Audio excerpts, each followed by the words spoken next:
Olá, meu nome é Nayara e este é mais um Ordem do Dia. Quem fala melhor? Ordem do dia. E o tema de hoje é MP 966. Em meados de maio, o presidente Jair Bolsonaro editou uma medida provisória que isenta agentes públicos de punição em alguns casos de erro ou omissão no combate à pandemia do coronavírus. A MP 966, que começou a valer na data em que foi publicada, motivou 7 ações diretas de inconstitucionalidade no Supremo Tribunal Federal, e os ministros do STF decidiram então restringir a medida. Para falar sobre o alcance dessa decisão e os próximos passos da MP, participam hoje o cientista político Gustavo Tavares, da Metapolítica, e o presidente do Unacom Sindical, Rudinei Marques, representando os servidores públicos e os auditores e técnicos federais de finanças e controle.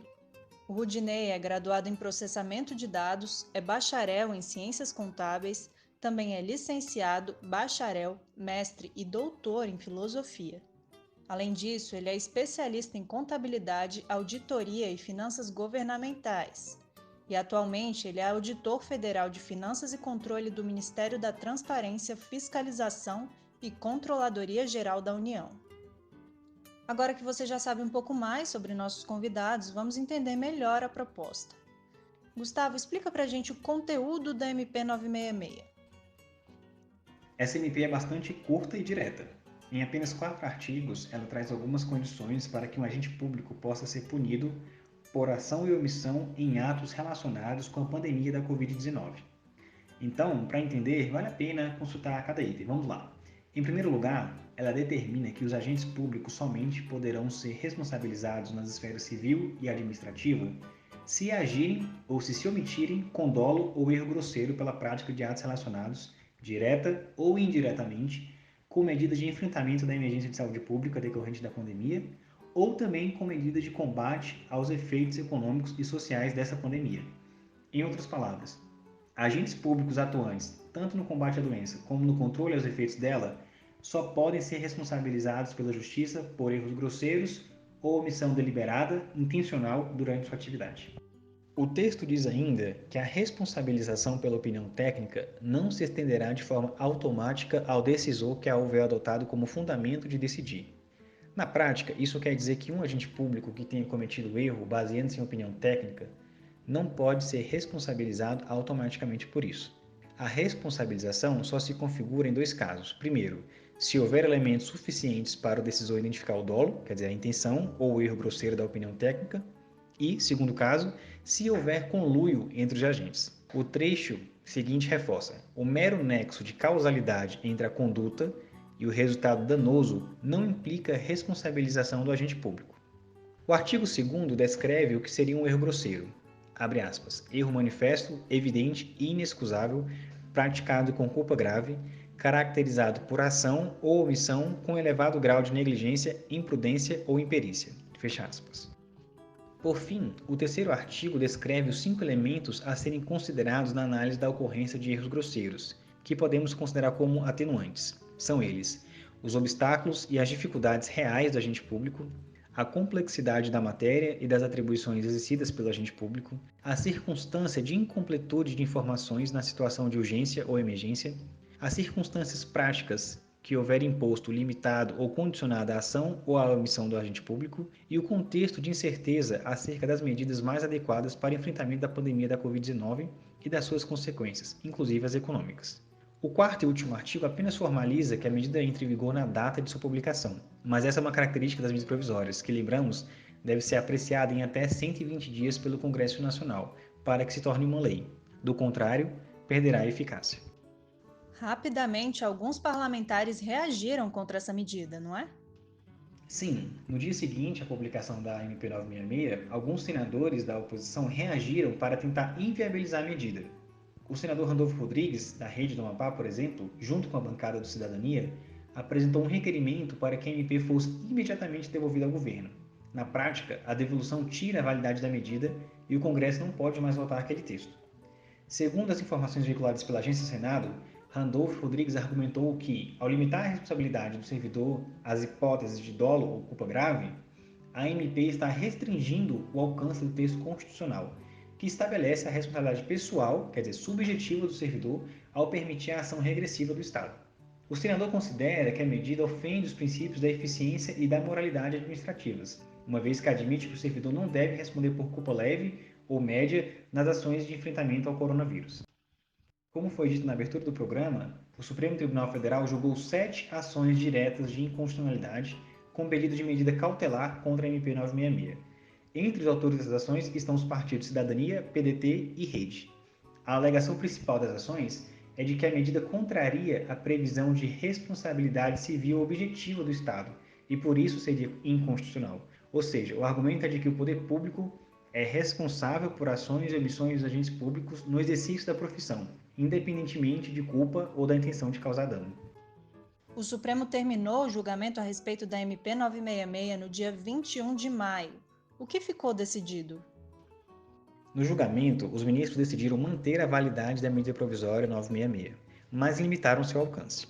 Em linhas gerais, a maioria dos ministros determinou que as medidas de enfrentamento à pandemia devem seguir critérios científicos reconhecidos por autoridades médicas e sanitárias, e que a atuação contrária à ciência pode configurar erro grosseiro passivo de responsabilização do agente público.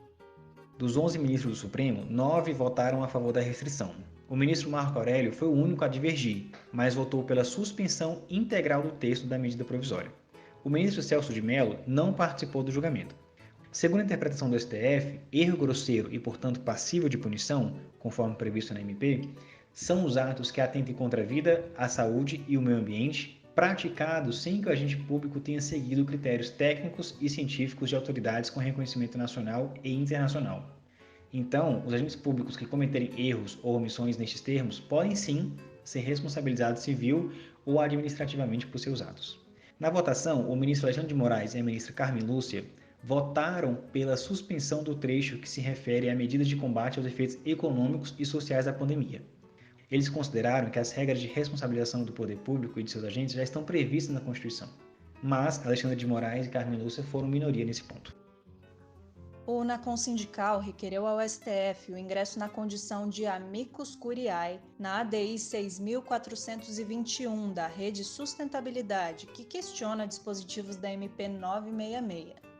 Amicus curiae, do latim amigo da corte, é um dispositivo jurídico previsto na Lei 9.868, de 1999. Essa lei dispõe sobre a ação direta de inconstitucionalidade, da qual já tratamos aqui, e a ação declaratória de constitucionalidade. Para deixar clara para o nosso ouvinte a função do amicus curiae, a gente pesquisou informações um pouco mais detalhadas. Em um artigo para o portal Consultor Jurídico, os advogados Francisco Neto e Natália Marinho detalham o mecanismo. Eles dizem o seguinte: a pessoa natural ou jurídica, órgão ou entidade especializada com representatividade adequada que pretenda atuar como amicus curiae, deve em sua petição demonstrar a capacidade de auxiliar no feito, ou seja, deve de plano ressaltar em que aspectos sua participação poderá contribuir. O link desse texto vai estar na descrição. Rudinei, considerando a manifestação do sindicato, como o conteúdo da MP 966 está relacionado à atividade das carreiras de finanças e controle? Como essas atividades puderam contribuir para a decisão do Supremo?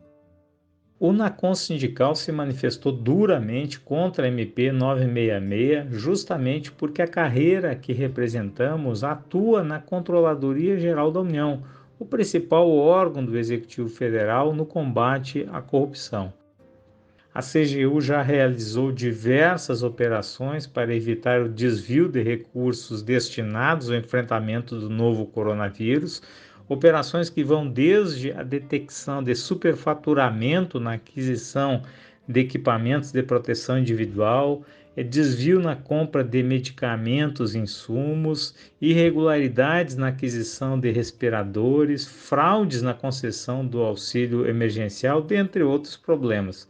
Portanto, é inaceitável que a MP 966 tenha alterado o conceito de erro grosseiro, fornecendo na prática um salvo-conduto aos maus gestores que não têm pudor nenhum em desviar dinheiro público nesse momento em que o país tanto precisa.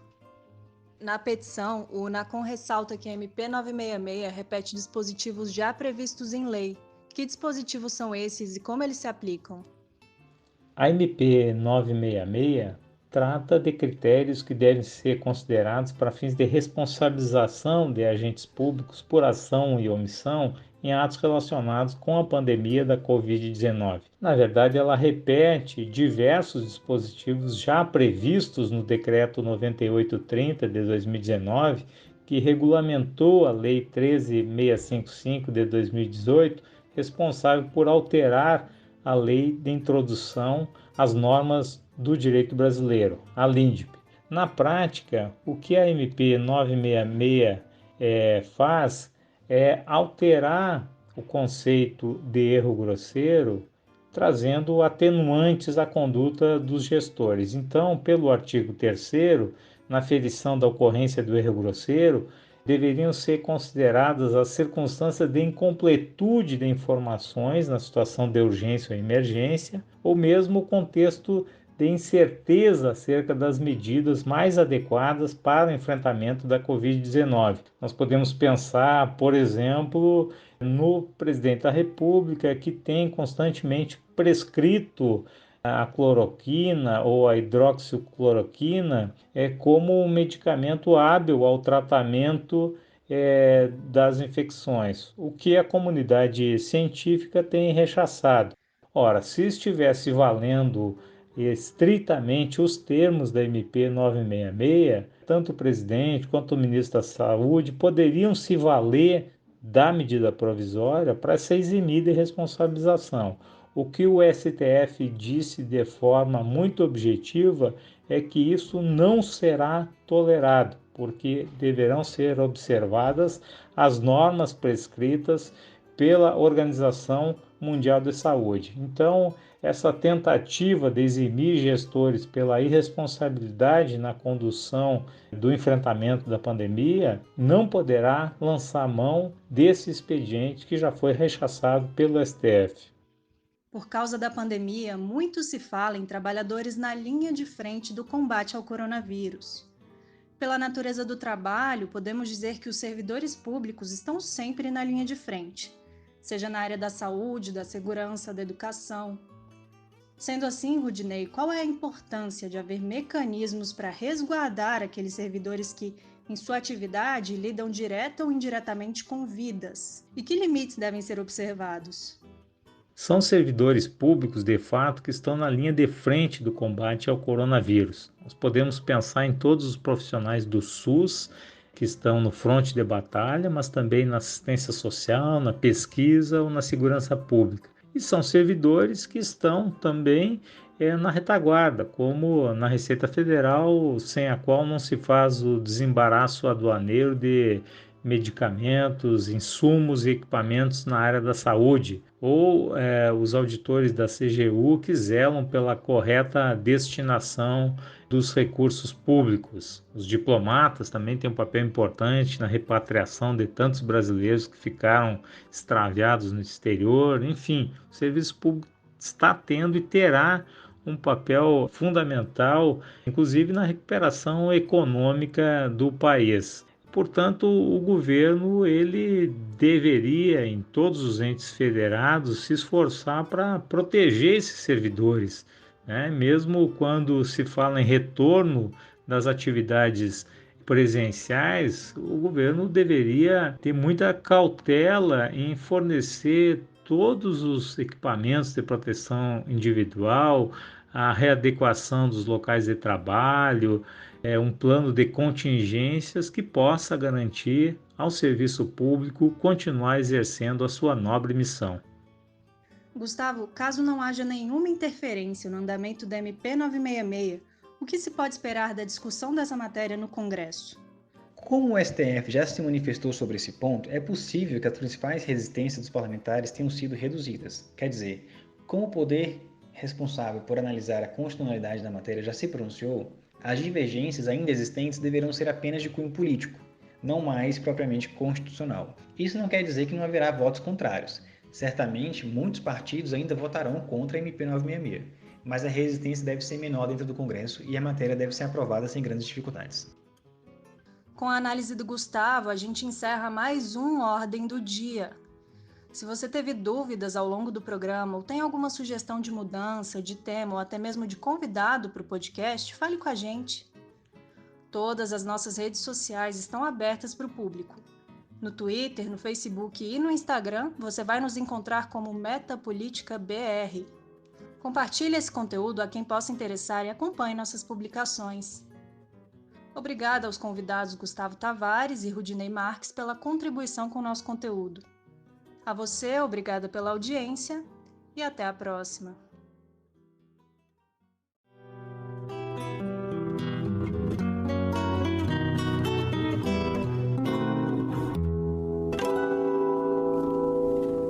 Com os meus agradecimentos, está encerrada a sessão.